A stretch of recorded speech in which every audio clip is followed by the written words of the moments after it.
Hey, what's up, everybody? Welcome to the Mizan Podcast. I'm Chef. I have 35 years in the industry. This is Oleg. He has 25 years in the industry, and these are stories from the dish pit. So the basic concept of this podcast is just, we're going to introduce ourselves first, but the whole, main goal of it is just to tell culinary stories. What you want to know, what happens behind the scenes on a rush on a Friday night, what we really think when tickets come in.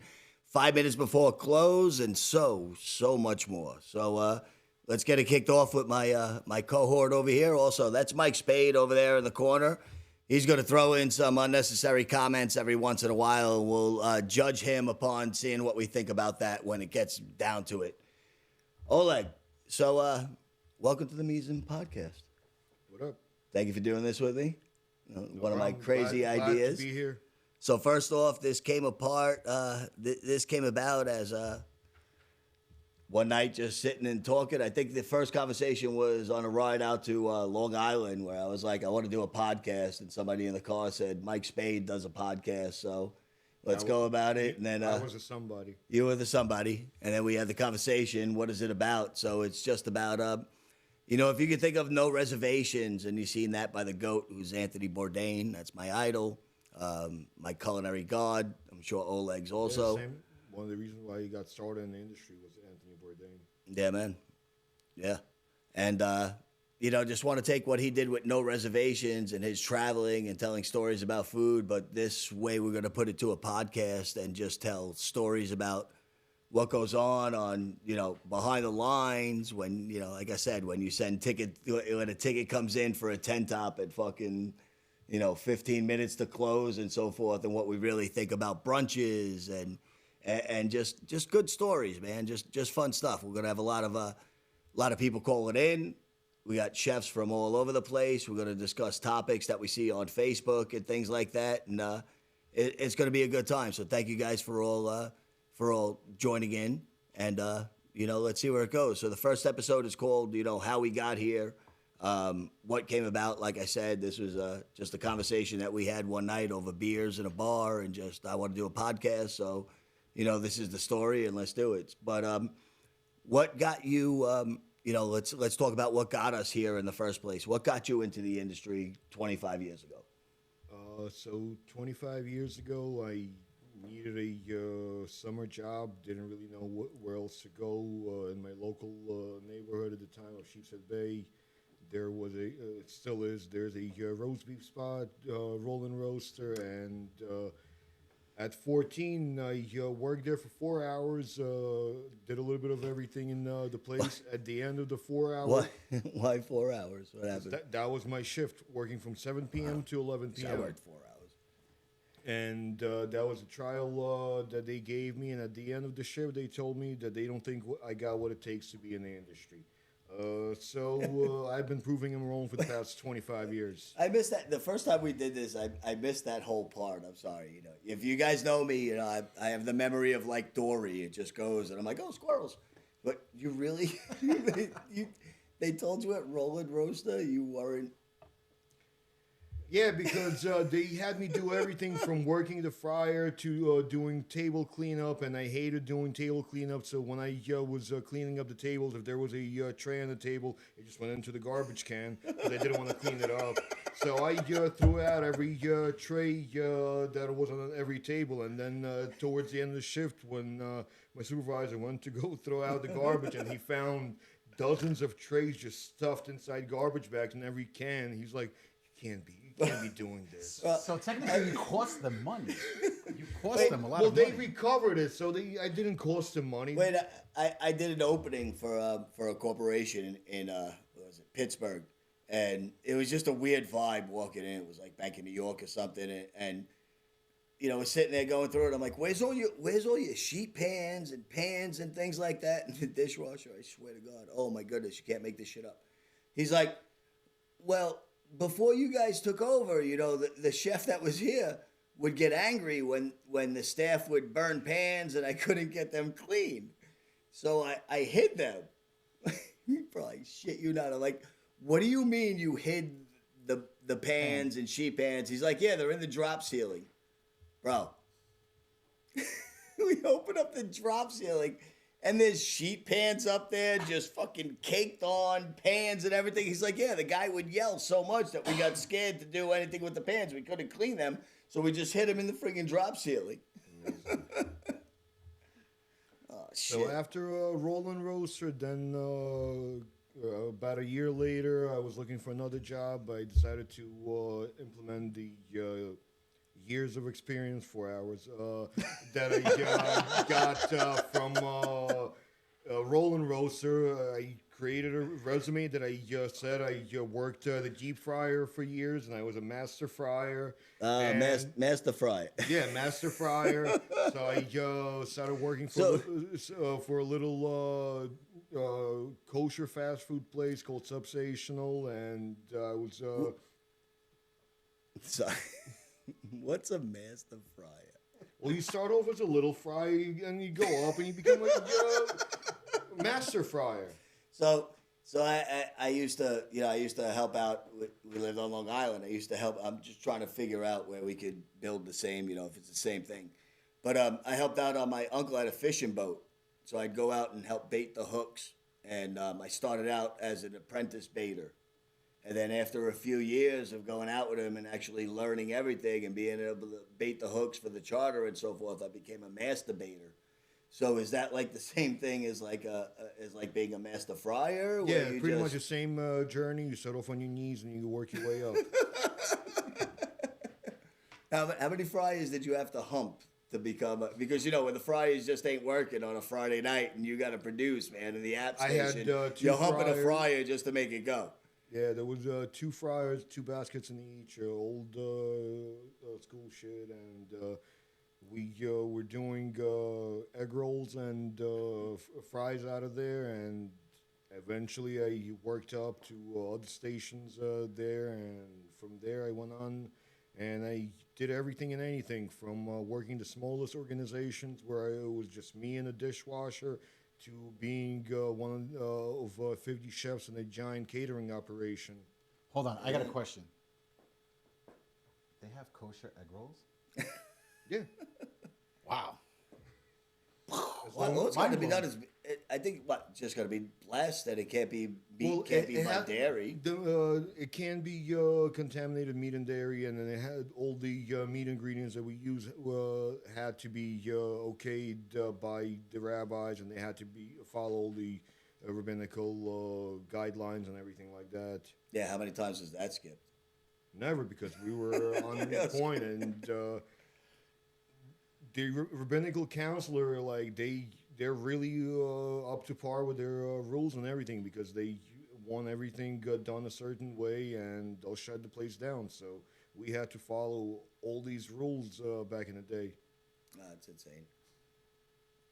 That's got to be hard to do. So, Chef, I have a couple of questions for you. What do you got? So, talk to us. Tell us, what was your first experience in a restaurant? So my first experience at a restaurant was my brother and mom and another partner, I guess, had a pizza place in Syosset, Long Island, right off of Berry Hill Road. This was probably maybe 87, 88, 89, just getting into high school. I remember that. And, yeah, it was it was good for a while, but I just remember it being there one day and then, it was not there the next. So there was no questions asked or, like that happened. And then my mother and brother Ken opened up a restaurant in Elmont, Queens, on Meacham Avenue. It was right across from King Umberto's, so that was already a mission in itself. I remember that was being in Avis Lube on the corner. And, yeah, the whole staff of the restaurant lived upstairs, from the fucking chef to the waiter, Ron, and it was just, from my memories, crazy time. I remember breaking it down. And, one of my first memories being over there when it was open was, I started out in the dish pit and whatever, just washing dishes and just helping out and kind of learning. I don't think anybody knew, what to really do or anything, with the restaurant. We were just kind of letting it fly. And I remember one day, I was able to. My first job on the line when I got on the line was to cook pasta, to prep pasta for the day. So whether it was 5 pounds, 10 pounds of angel hair, or I think it was spaghetti or whatever. I put it into the pot and then screw it around. One of my brother's good friends owned or worked at a stereo store next door, so he was always over, and we were just always all goofing around or whatever. You know, it was a bunch of young. We were young back then. You know, a bunch of young guys. So I put the pasta into the pot. The pot's boiling. Turn around, screw around. You know, I also had to cook off like 5 or 10 pounds of angel hair, but unmistakably threw it into the same fucking pot. You know, so now everybody's sitting there and I'm getting laughed at and all that. And my mother comes in, what's going on? She's like, yeah, okay. She's like, I got you. Don't worry about it. Just finish cooking it. You know, so he gets finished cooking. She had this table. It was kind of a cool little place. It was like a corner building and so forth. So you walked in, there was a big bar. Oh, I remember a cool fucking thing was we had this one garbage man that used to come up the block every morning. It would be like 9, 10 o'clock. I shit you not, bro. I shit you not. This guy would fucking come up, bro. Big fucking barrel-chested dude, just like this. And he'd come in the side door. It'd be like 9, 10 o'clock. My mother, my brother was there or whatever. He'd pick up the garbage. He'd come in off the truck. The truck would stop. He'd come in, water glass filled with Absolute. Pour him a water glass filled with Absolute. No chaser. Fucking guy would drink it. One more. Boom. Back on the truck, gone. We saw him like 3 times a week. That was his fucking thing. So anyway, back to the pasta. So she had like the, I guess the star table, or, you know, the main table was this little like a bay window she had in the front. And there was like a little step up stage. We had comedians that wore bananas on their head. Once my brother fucking calls in, he'll tell you the story about the comedian with the banana on his head. I forget how it goes. But so she had this one table, and that was like the table to get. So that fucking night, I fucked up, and just to teach me a lesson, she cleared every reservation in that fucking restaurant at that table and sat me in the front window where everybody fucking drives by. And let alone, now this is like, had to be anywhere between like 88 and maybe like 91, so I can't remember when it was, but it was just the time. You know, I was a total fucking Guido. All my friends were always around. I owned the fucking my parents owned the restaurant, so I was like the thing, you know, we'd always cruise, and we'd cruise Hempstead Turnpike and our fucking 89 Buick Regals or whatever the fuck it was. So, you know, everyone was coming by, and that was like the window where everybody fucking saw you. And there I am for fucking 8 hours fucking separating angel hair and fucking pasta like this until it was fucking done. All for her just to take it and throw it in the fucking garbage at the end of the fucking day. But you learn your lesson to pay attention that way. Yeah, well, you know me for how many years? I still don't fucking pay attention. I'm like, oh, squirrel. Yeah, so, you know, that was a good time. But from there, we moved to Florida. I went to a culinary school, the Art Institute of Fort Lauderdale. I trained under one of the only 50 master chefs at that time for the ACF or Culinary Federation, whatever the fuck it was. Great thing about that was we had our pastry chef. I can't remember his name. He's a crazy German guy, but he was a drinker. So 7 o'clock in the morning, you know, would be pastry class, and here we are making pound cakes, and he's dumping kirsch on it. Oh, it needs more kirsch. You got to put kirsch to make it moist. So by like fucking noon, when food course came, you know, when that course came, we're all fucking tanked and just sitting there like shit, you know. So that was that. So I graduated with help of my brother-in-law because, you know, still we had to go to school, and it was, you know, it was culinary school, but it was also you had to take your math, your English, your science, and all that shit. And anybody that knows me from Hicksville, Long Island, you know, I wasn't a fan of going to school, so I had to have my brother-in-law in high school helped me pass, so I was able to get my diploma. And then in college, he did the same thing because I would ace all the fucking culinary stuff, you know, because I had experience coming up in the restaurant business. But you couldn't get me sit down and pay attention to anything fucking math, English, or all that stuff you want to teach. I'm like, nah, I'd rather fuck around, you know. I'm like, I was a clown in the class. We had a good time. But still, you know, and it's just a great memory, you know, and it's just something that, you know, hey, listen, is it my proudest moment? No, but is it part of my story? Then hell yeah, and that's what we're here about, to tell a story. I went to Disney after that. I think from maybe till 96. I did my externship at Disney. It was a good time. Very cult-like. It was a whole weird thing. We have...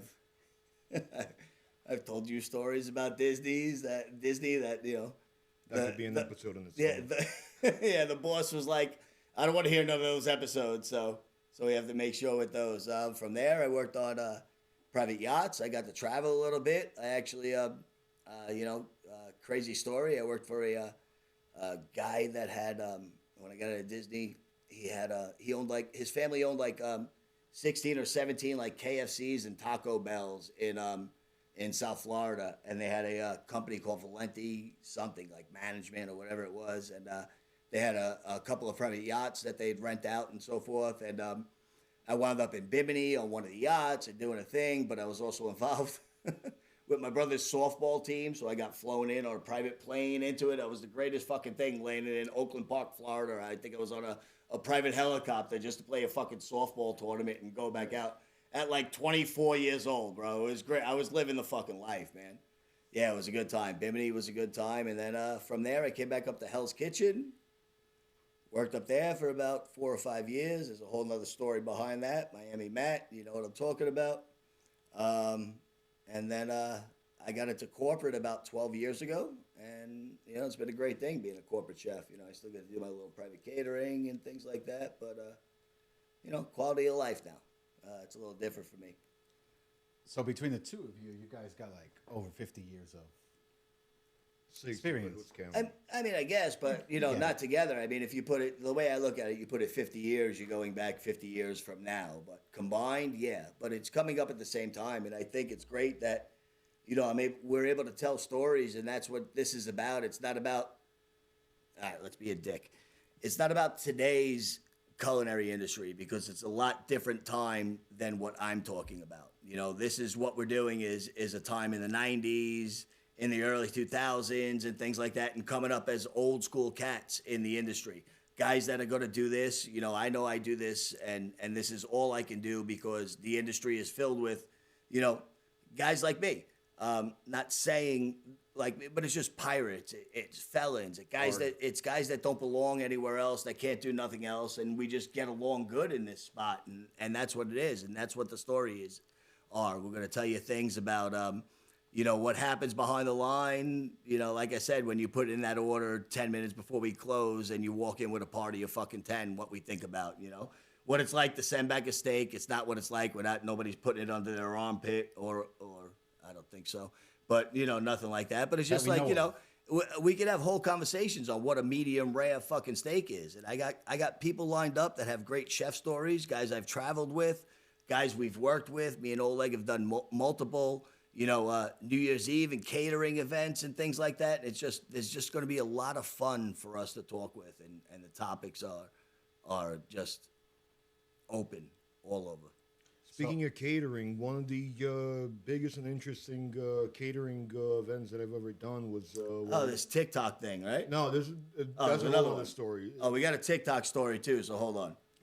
This was the biggest event I did was for the Robin Hood Foundation. It was 5,000 people in attendance. So What's the Robin Hood Foundation? It was a Robin Hood charity Rob from the rich and give to the poor. basically.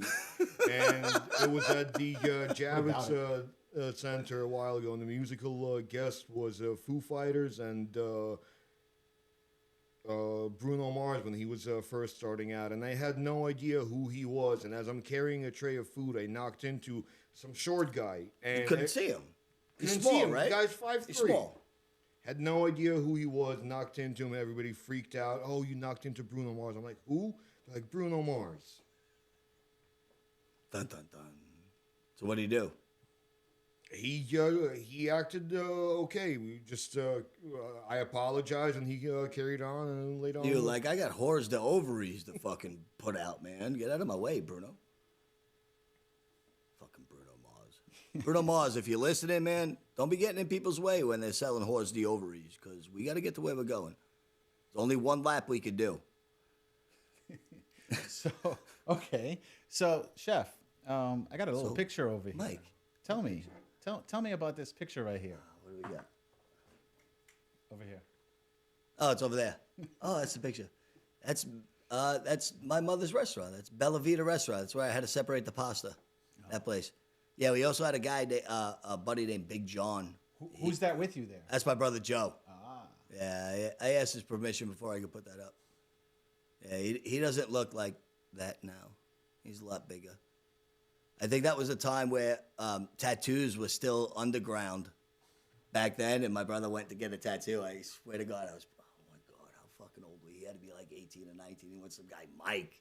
like in Rockville Center or whatever, and got a fucking tattoo, and we still make fun of it because he got the Italian flag on his arm that said Joey underneath it, right? He was, you see, my brother, he was really skinny back then. He was probably like 20 or 21, and yeah, so he got it and so forth, and it was like the coolest thing, and it was the greatest thing. And then, you know, when we got to Florida in the end of '92, I decided I was going to get the same thing. I was going to get the Italian flags. Me and Miami Matt had the same Italian flags tattooed and it said Chris underneath it. But then as my brother got bigger, this fucking this flag that was on his arm when he was like 170 pounds, it looked fucking great. You know, now he's, you know, big guy and so forth, and we got older. It's 35 years later. This fucking flag on his giant arm is like this fucking big. So, you know, we still make fucking fun of it. Funny. So since you brought up the TikTok thing. The TikTok thing. So wait a second. So ladies and gentlemen of the podcast, let's get you into this because we are going to get ourselves in trouble. Oleg worked on food trucks long time before the Rona hit and the cooties and all that and everything, and he's got a great story. But one of his stories is that Oleg started TikTok. No, just kidding. No, just kidding. So Oleg made 10,000 grilled cheeses on his food truck that he was working for TikTok to help them get started and get their first followers. Right? Is that what it is? Close enough. So about 5 years ago, I was working for a company that we were doing experimental marketing, and during my birthday weekend, they offered me to fly out to Cali for a 3-day weekend, and they would pay me $1,000 to help promote this little company that's starting out. And what it was a promotion for the company TikTok, and we were supposed to serve 10,000 grilled cheese sandwiches. So what we did was to help us prep. We hired a few local people from in California to make the sandwiches for us.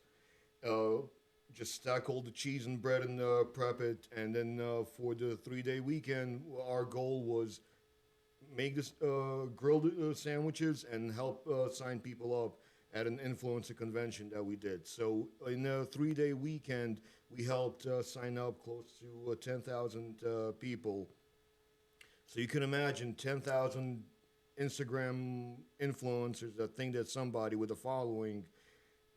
All of that multiplied helped kickstart TikTok into what it is. But wait, there's more.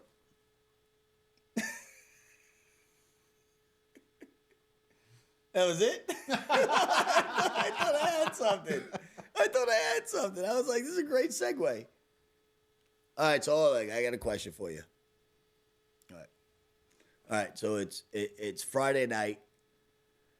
You got, let's see, it's Friday night. You got 250 on the books. The fry guy called out. You know it's going to be a shit show. What's your playlist? It's got to be either 90s hip-hop or early 2000s rock. Something to help us keep going. Give me 5 bands. Well, you got to start off with Wu-Tang, of course. Woo! Because it's for the children. Wu-Tang. Wu-Tang's always for the children. Always has been.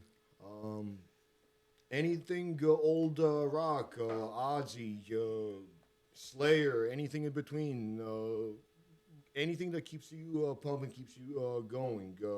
Old rap like Biggie, Tupac. Not that much into rap, but you remember the. So that's all Oleg knows is Biggie and Tupac. Hey, it's something. But you see, my thing is when it comes into it, so our definition of old school is a little different. Biggie to me, and that's not old school. I go back to like Big Daddy Kane and things like that. I've started grills on a Sunday morning with we're playing basketball just because that was the mood I wanted to set for the day, man. I know you don't. Oh, man. Anyway, well, I want to thank everybody for joining in. I don't know. We got anything else we want to talk about? Or Oh, I had something I wanted to mention. I fucking forgot. So if you guys, one thing you want to know about me is I have the memory of Dory. Anybody here will tell you. You know, my wife will probably say the same thing. It looks like the lights are out. I'm actually listening, but sometimes I don't remember things. So just keep that in mind. You might have to remind me about some stuff. I did want to bring something up to you, but I forgot. So we'll save it for the next episode, which the next episode is called what? The next episode is where we talk about famous last meals. Ah, yes. The next episode, we're talking about famous last meals. That'll include death row meals, famous last meals of celebrities, how we would do them different, and so forth. We're also going to have an episode coming up called Recipe Critiques with Oleg, as to where we send a surprise video up and Oleg has to critique them without knowing what they are. Maybe the person doing the recipe has Tourette's. Maybe they are very, very short. Maybe they are very, very tall. Maybe they don't speak the language and Oleg just has to figure what it is. But that's something that we're going to do. We're also going to have a lot of call-ins. I showed everybody the text message chains and things like that. We got a lot of chefs from all over the country right now that want to call in. Wait till we start getting on social media and we start talking about crazy stuff. So I think this is the end of the first episode. We're going to call it quits, and I hope you all enjoyed it. Fuck. What do you got to say? I had fun. Keep tuning in for more interesting stories and times. Yeah, man. Tune in. Check us out. Bees and Podcast.